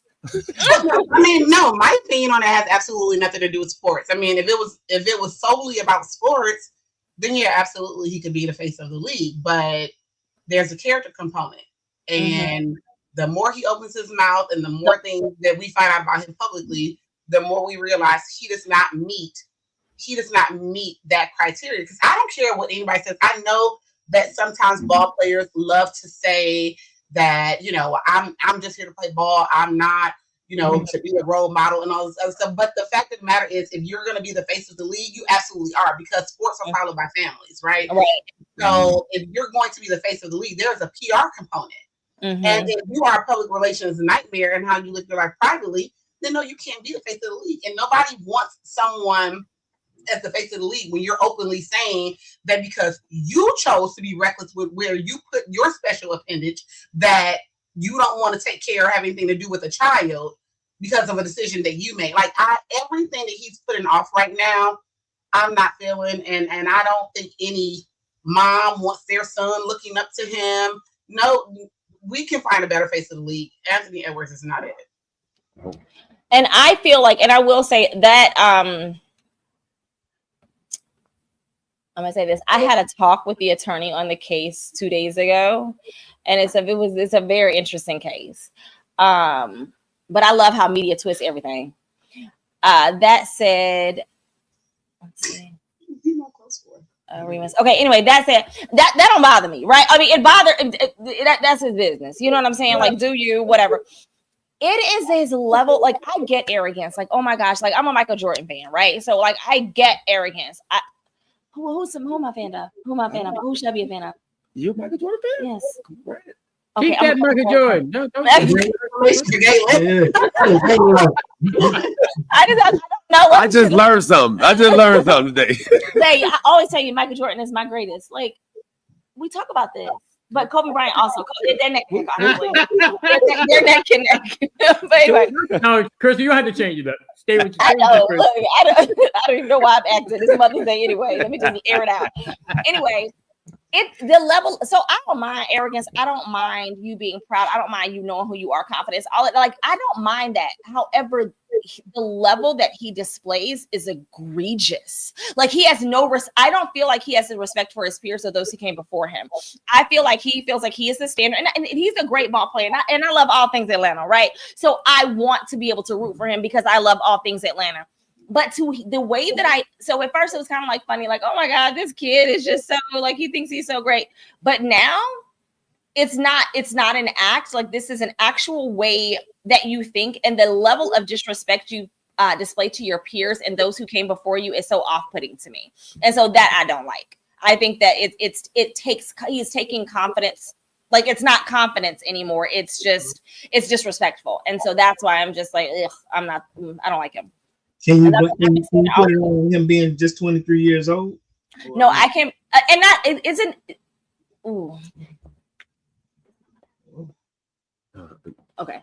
And I think he doesn't have guidance. I want to make sure I'm talking about the right way. I think he doesn't have guidance. I don't put it on him just being 23 because you have a lot of Kobe Bryant in the league, right? Like, you know what I'm saying? You had a LeBron James, and I don't know that the way that he even down to, and I know this is passes a while ago, and he was younger, but the way Obama, you know what I'm saying? Like the way that you address the president, right? Like the way it's just, and it's more maybe it's no home training, but maybe it's more than that, right? Like, I just think that you feel like I don't owe anybody any respect. Like, I'm gonna do me. I don't have to change for nobody.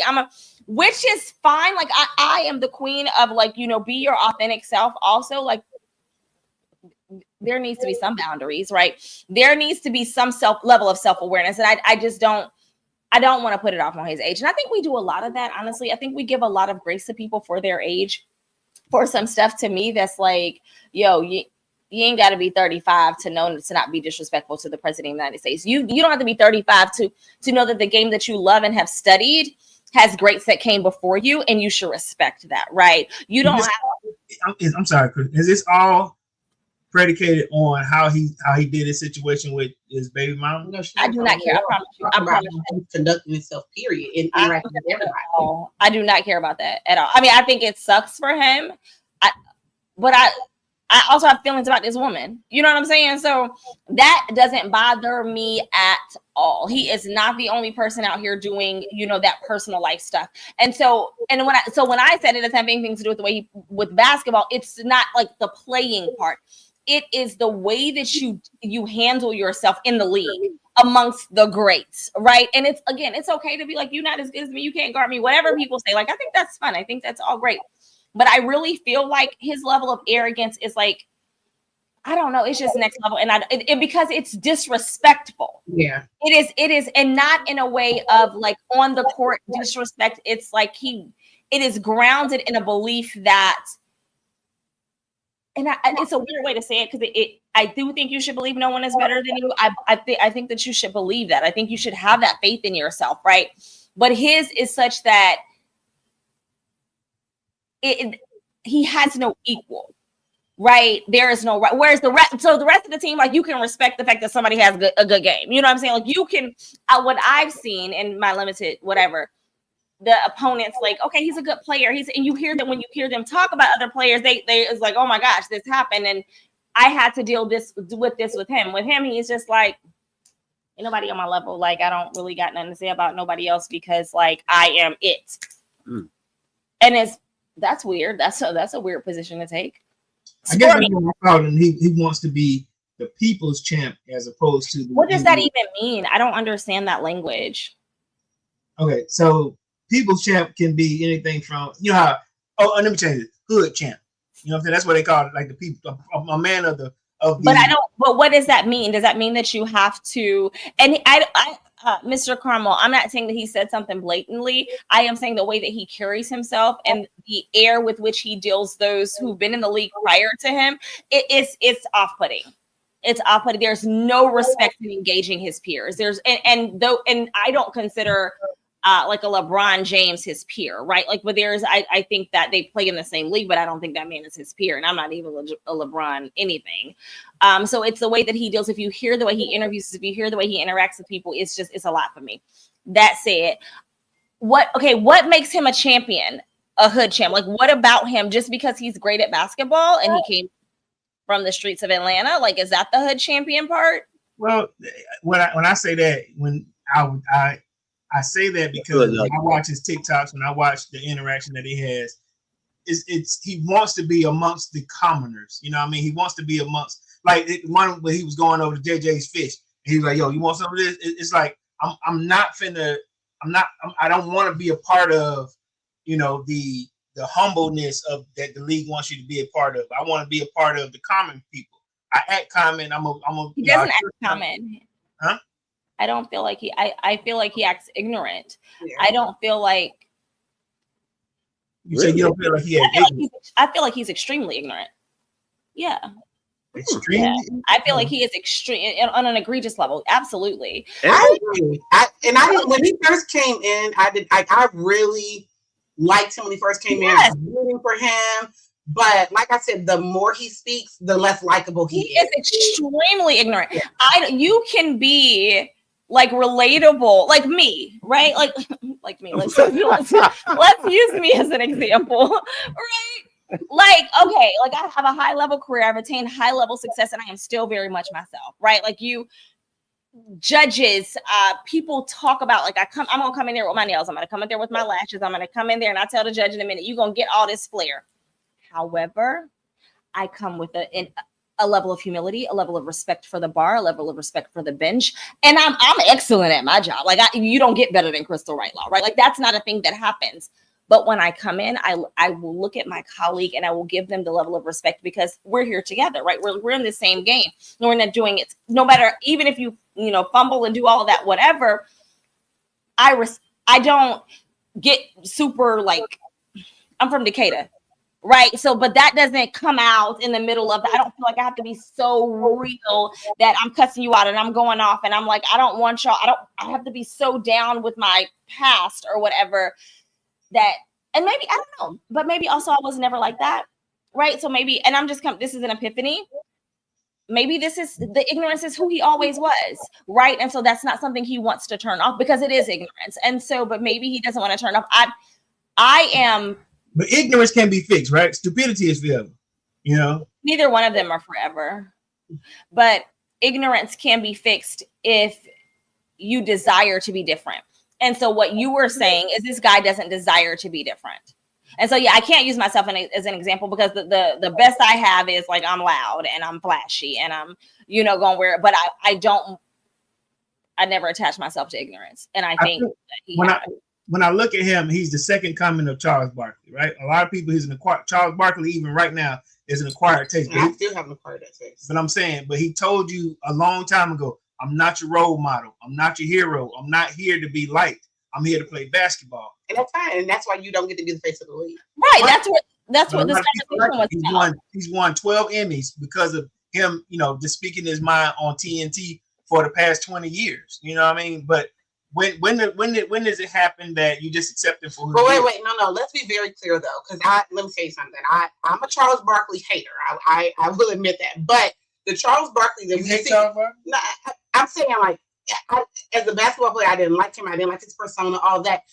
And yes, he is still himself, but the Charles Barkley that we see on TV winning Emmys is not the same guy. That's not how he has toned down the rhetoric, how he acts, the attitude. There's a bit of a difference. He made himself media worthy. You know what I mean? And there was some adjustments that he made for that to happen. So Anthony Edwards could make adjustments and be more likable, but if he stays on course with how he is, he's not. A lot of people are not going to be won over, and you can't just put it on, where he's from and all that. I'm from the hood, but you still know how to act. Like that doesn't mean that you don't have home training, you don't have decorum. When they were in there talking to Obama, and when the things would come out of his mouth, everybody in the room, including LeBron, who's also from the hood, everybody looked like. I say he's not the only player from the hood. Everybody kind of looked like, whoa, dude, like because it wasn't just playful. Wait a minute, did I miss something? He talked to Obama. Did I miss something? So when they were in the Olympics, President Obama went there, and he was like, "No, I'm him." He was telling President Obama, "No, don't let them tell you. They act like I'm okay. No, I'm him. Y'all better get this man." When he said, "Y'all better get this man," I'm him. President, you have no respect for the office. That's ignorance. That is ignorance. That's not being true to the hood. That's ignorant because everybody in the hood loves Obama. But do you also think that President Obama, his ability to make you feel comfortable? I absolutely don't think you should never feel that comfortable. I think I have the ability to make people feel comfortable. However, there is you have to have some level of self-control. Mm-hmm.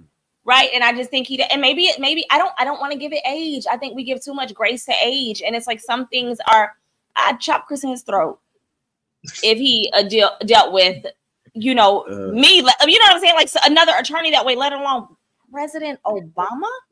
And it's not like here's the thing. Even if he did initially get a little too comfortable, like you should be able to read the room. There was an entire atmosphere shift. Like everybody turn around. Like, what are you doing? Uncomfortable. And at no point did he fall back like, oh, let me tone it down. He kept on that same level. Like, dude, everybody is giving you the side eye, including President Obama. Like, you've gone too far. And at no point did he reel himself back because he really felt like he had the authority to speak the way he was speaking. It was too can't be checked. And here's the thing, that's the difference here. When you have someone who wants to be checked, who wants to grow and wants to be different, okay, you can forgive that. Like, okay, he's making mistakes, but we're going and we're seeing that he's changing. And we're not seeing that because you ain't gonna check me. And I think that he is equating in his ignorance being, changing with abandoning the hood and not being true to himself. And yes, we can definitely all agree that we're not the same person we were when we were 23, but I don't think if you don't make an effort to make an actual change, you don't just change because the age grows up. I told my kids that you're the same person at 8 that you are at 28 if you do not make changes. And so that's why active parenting so much matters, back to Mother's Day. But if you're not active in wanting that change, desiring that change, and seeking out how to make that change, 23, 33, 43, 103, you're going to be the same person. And he has not shown any desire to change. OG? So with everything we've been saying about him, do we think that it is irreversible and he can't be that guy? No, it's not irreversible. He's got to want it, though. He doesn't want it right now. Right. So it's the possibility that if somebody gets in his corner, gets in his ear, that he may make this turnaround and may have the potential of being the face of the league. But it's going to have to be some work on his part. But he doesn't want to be the face of the league. He said that many times. Right. And so the league should just move on. Because also this man has been very, very, very in the little bit I've seen, he has been very, very vocal about, I don't want to be the face of the league. So I think it is unfair to fans to push somebody off who is so off-putting of being the face of the league. So I guess the next question, who will be the face of the league then?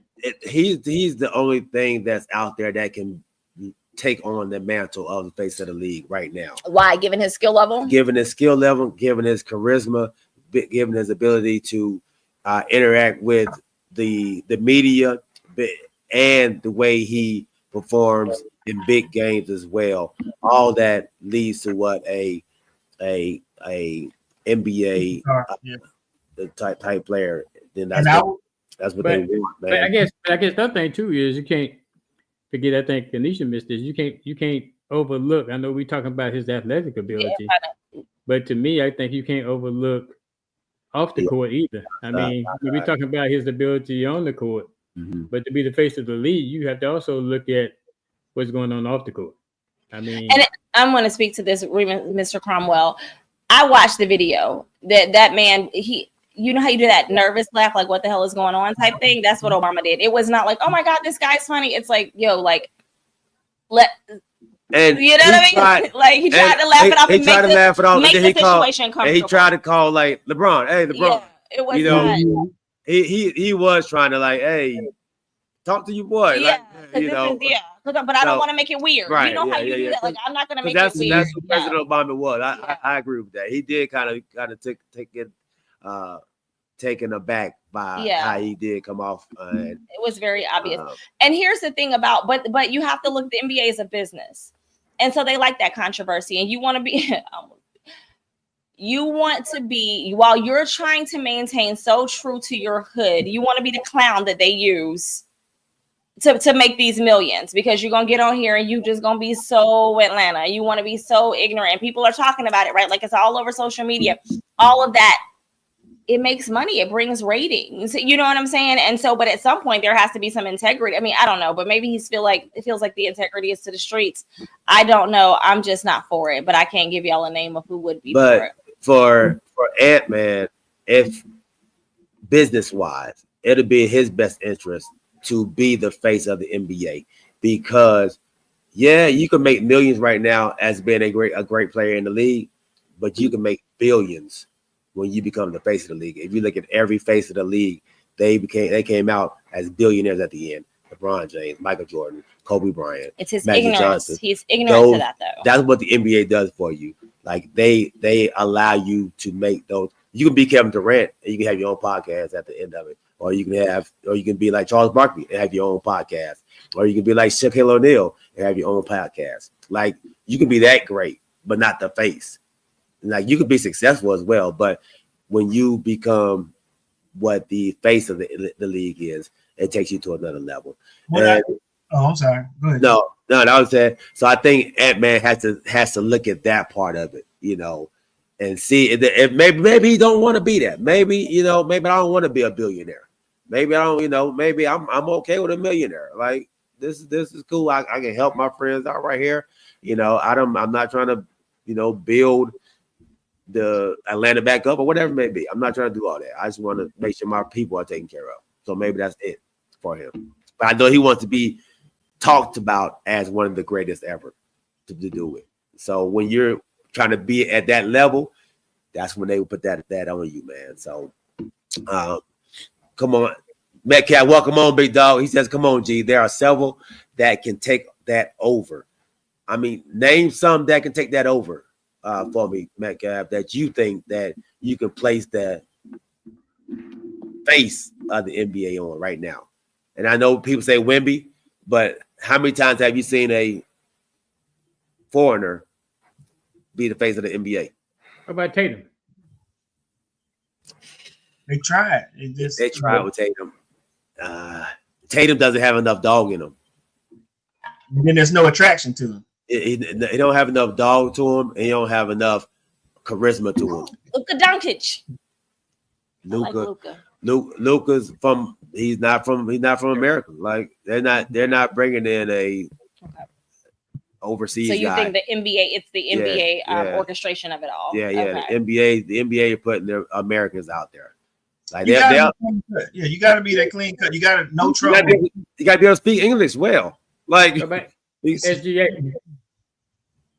SGA from Canada, but he's from Canada. Yeah. That's right. Yeah, and we don't talk about him like that. And he don't have that charisma either. Like he's too quiet. Like he's a very humble guy, but he's just not what the NBA like. Look at all the faces of the league, and look how their persona was. It's nothing like SGA is Ant-Man. Because along with that, like you said, that negative stigma, he also has an it factor that a lot of people do like. Now there are a lot of things. Like, let's go with the women's side that is not respected, and I understand both of y'all's view.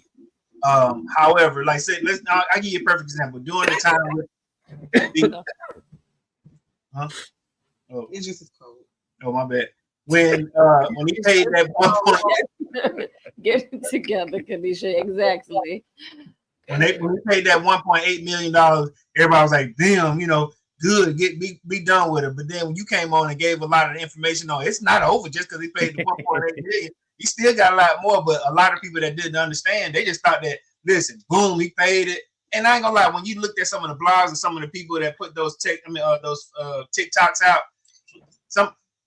you can't see the damn thing. But at the same time, you had some people that loved that ignorance that he was, I'm paying this off, don't talk to me ever again. And then you come on and let us know the real deal. Oh, he's not done.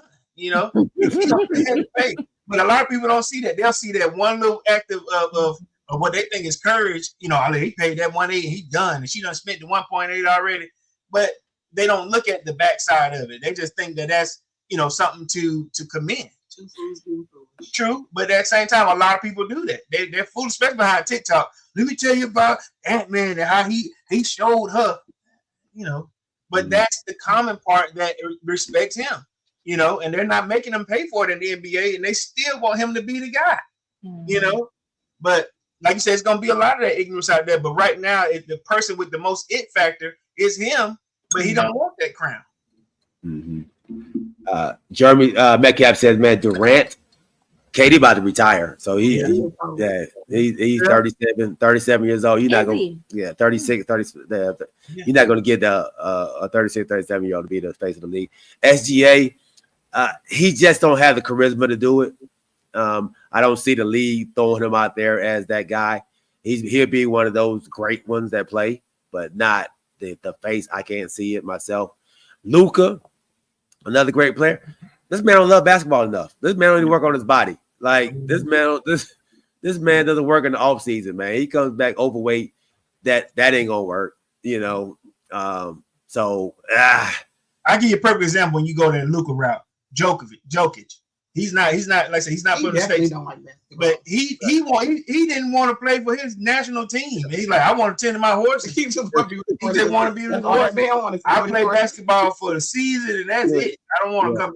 I don't want to talk to you, none of that stuff. But he's one of the best out there right now. Even if you try to give him the crown, no. He is the most relatable though, because he's like all of us. Like, this is just a job. I am here, it's paycheck, and I want y'all to leave me alone so I can go home.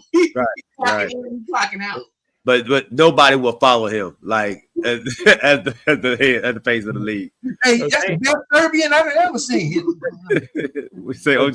Dame don't have enough charisma either, huh? Who? Dame. Yeah. He's almost out too. You know. Yeah. He's too old. I guess I'm about to come back and just be the face of the league. Then.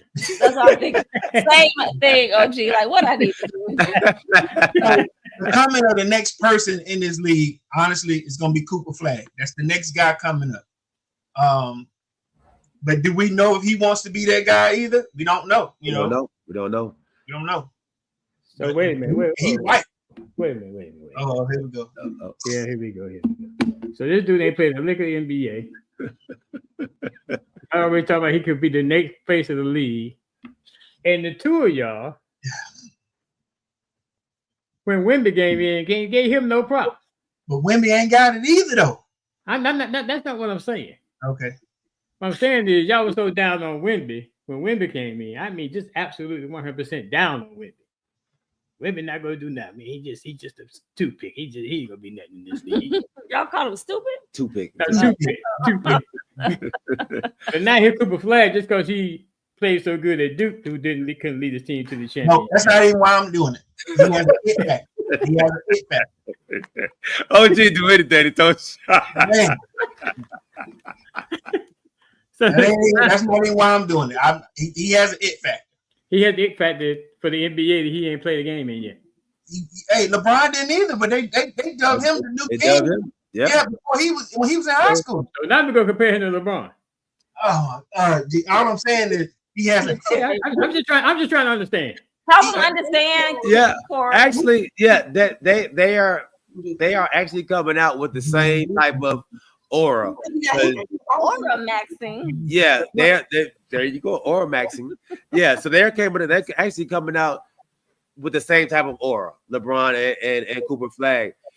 Because Cooper, now he had to play a year in college, whereas LeBron didn't.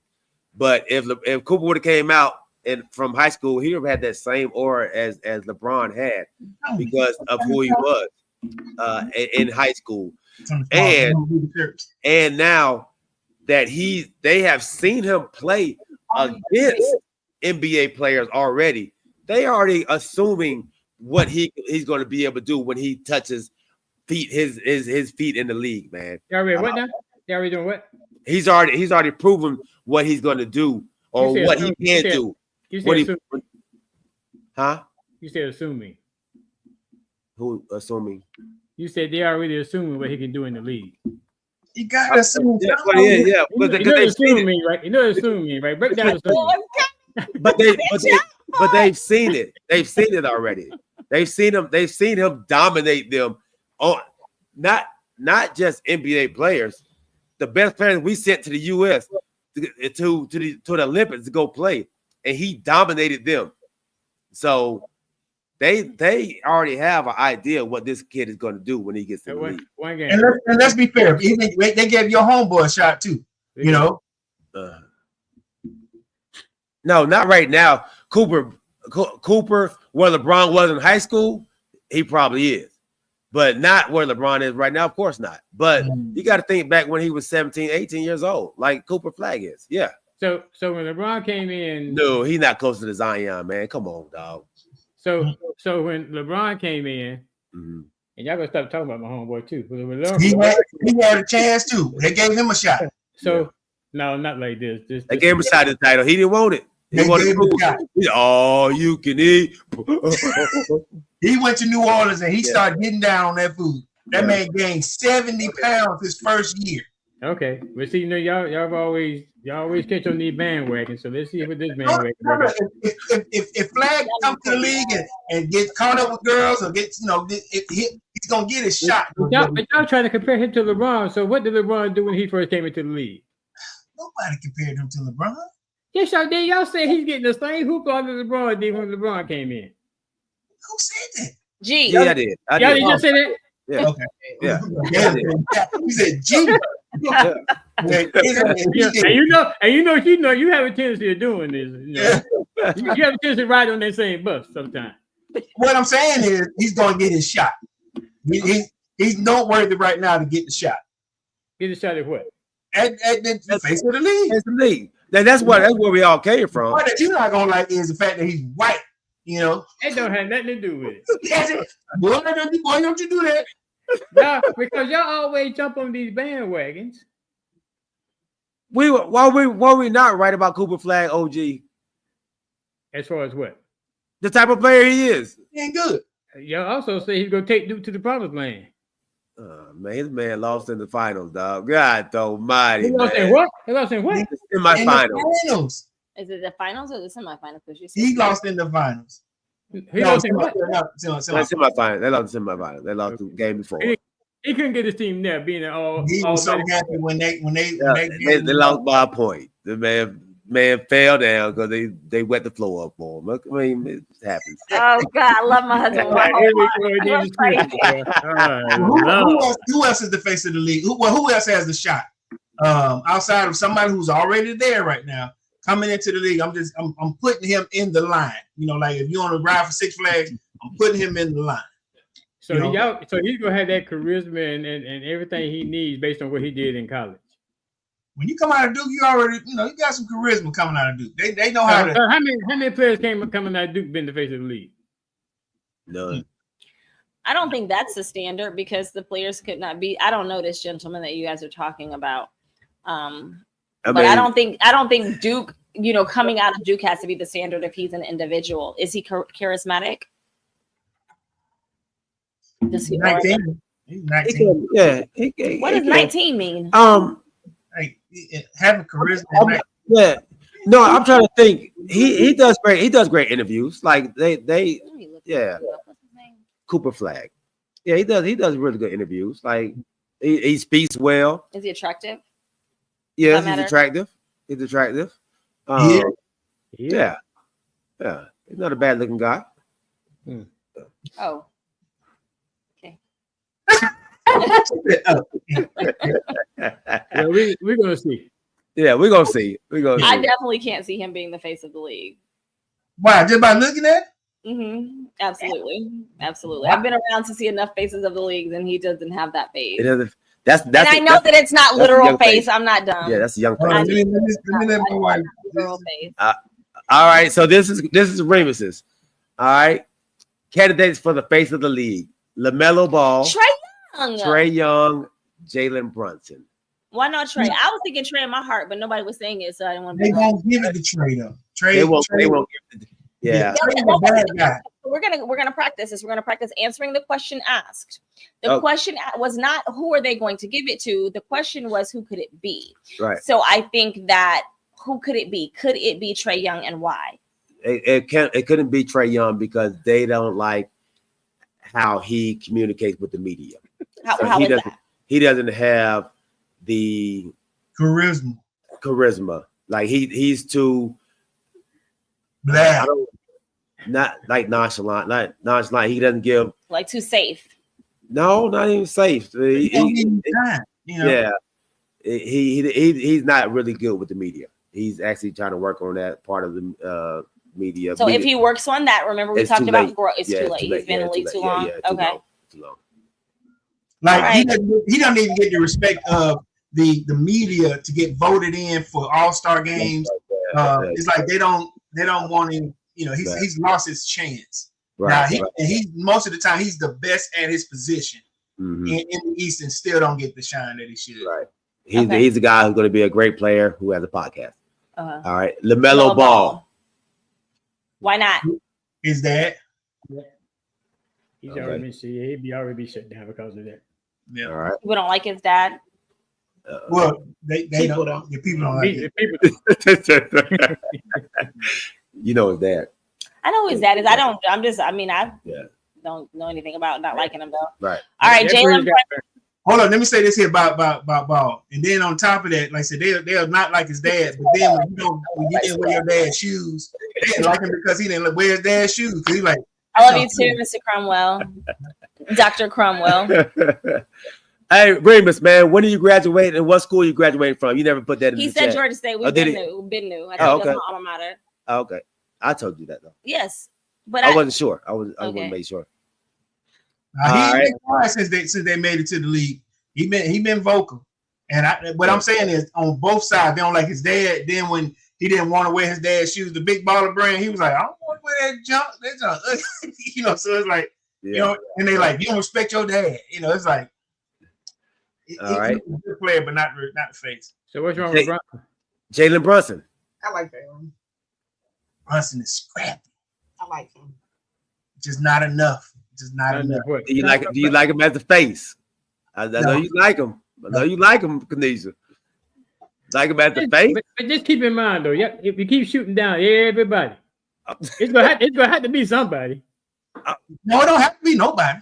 They can wait. Nobody. Yeah, it doesn't have to be. You don't have to have nobody. They'll wait for the next They time. can wait. They can wait. And the next coming gonna be Cooper Flag, y'all tell it. He's the next in line. He'll probably next in line. Yeah, He's a candidate. Well, y'all know who my candidate is, but y'all hate on my people. So for me, it's Donovan Mitchell for me. Donovan Mitchell. He's too quiet. He is not quiet. Donovan Mitchell is not quiet at all. The NBA doesn't have a spotlight on him, but Donovan Mitchell is not quiet at all. He has a huge social media presence. No, not in Cleveland. He has a huge social media presence. We don't follow. Okay, you don't follow him. Then you can't say it huge enough. Yeah, I'm following. You follow him? I didn't know he was on social media. Thank you, because he don't do enough.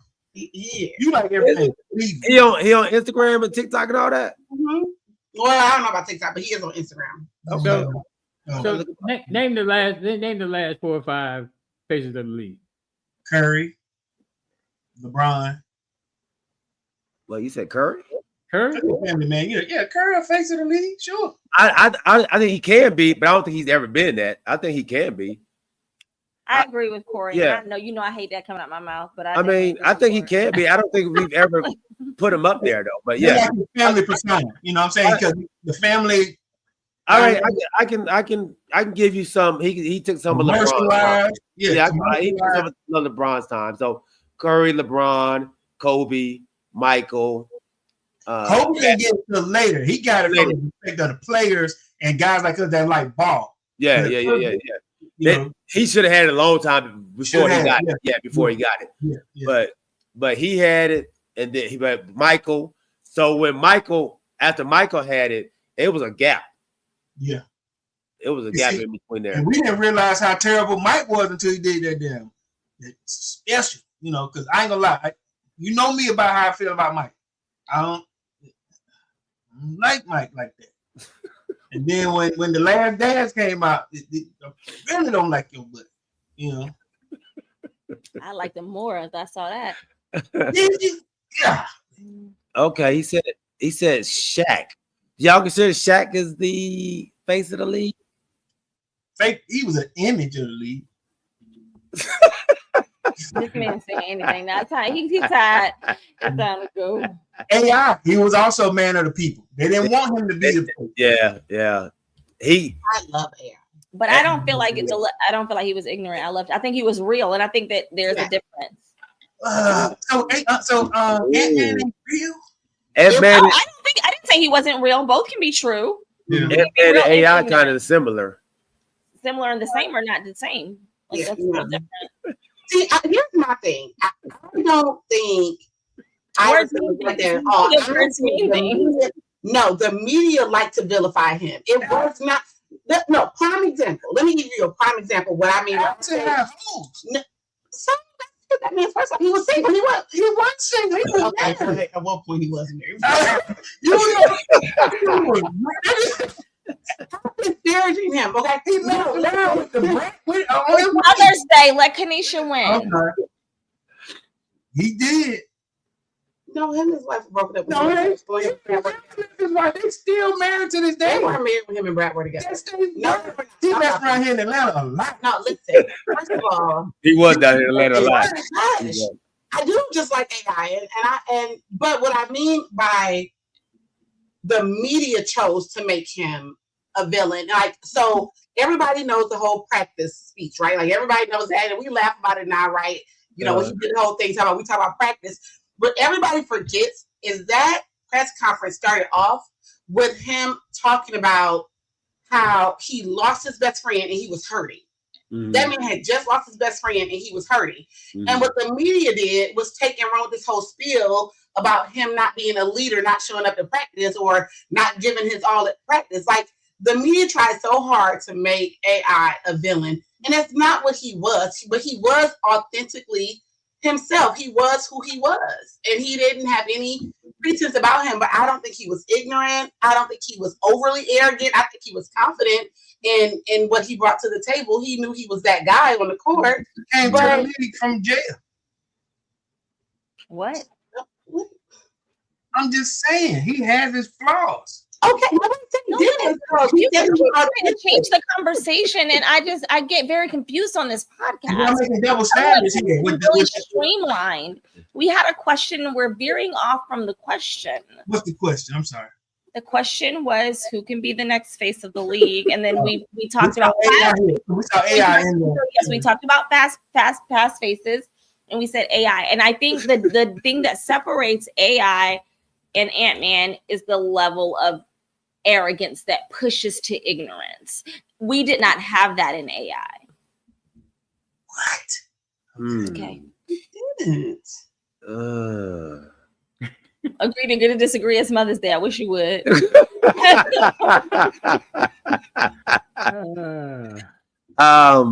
Yeah. Remus Cromwell is my best friend. So give him my phone number. We should do lunch. All right. So yeah, this has been good. This has been good. I have so many questions about this AI and Ant-Man. We don't have time for your questions. We don't have time. It's not enough time. I think they are two peas in the pot. That Ant-Man and AI. And woof. We're gonna finish this. I would like to see some. So maybe I'm ignorant to this. Maybe I need to see some more clips of Allen Iverson to maybe my opinion is uninformed, and I will get on this podcast and just retract my statements publicly if I'm wrong. If I'm not wrong, expect me to have a new watch next week. Hey,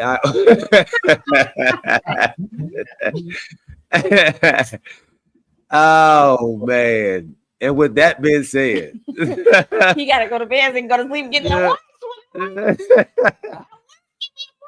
Episode 84 in the books, man. That's why he don't want me to come on here. Oh man, great episode. I love you on here, baby. Do you? Yeah. Corey don't want me on here. That's why I gotta get the show here. I do this all the time with her. It's about to crank it up. I love it. Hey man, we appreciate each and every one of y'all out there rocking with us. My dog, Kamari A. White. Make sure y'all check him and his wife, the Christianist Podcast, every Tuesday. Make sure you hit that subscribe button for him as well. My dog, Remus Cromwell, Cuzzo, Phil Harris, my dog, Matthew Wright, my homeboy, James Littlejohn, Rodney Littlejohn, my dad, Larry Wright, my homeboy, What's up, Tony Smalls? Hey, girl. Hey, girl. The shirt maker. See, hey. Yeah, appreciate you. No, we miss you. Hey, we need some more shirts. Yeah, y'all need some more money. Send yeah. the invoice, girl. Send the invoice. Send the invoice, baby. We gonna pay it right here. Hey, my dog Jeremy Metcalf, man. Appreciate you rocking with us, big homie. Anybody else? Oh, my dog Quest that was out there. Snack Panther. Hey, we love y'all. Remember to keep your head on swivel and keep God first. We'll see y'all on Wednesday at 8:00. Hey, Wednesday is NFL schedule release. Oh, so fun. Oh my God! Look, I was telling my wife real quick. Listen, Shedeur Sanders has been doing great in minicamp, and the crazy part is now you got teams that have been reaching out to Cleveland asking about him. They can't pick it. It's so messed up. When y'all picked up Shedeur, I was like, then I was proud of myself for knowing your team. Hey, and congratulations to Derek Carr on his retirement. He retired from the New Orleans Saints, NFL in total, man. 11 years. They contacted them. Yeah. Those fans are hot. They mad now. They over there with Spencer Rattler and the guy that throw the ball in the dirt. So. That's crazy. Hey, man, we love y'all. We'll see y'all, baby. Great show on Wednesday. NFL schedule release. We out. Peace. Did you say episode songs for the books? I didn't hear that part. OG. I was listening to my thoughts. Let's get it, baby. I love OG. He's the greatest.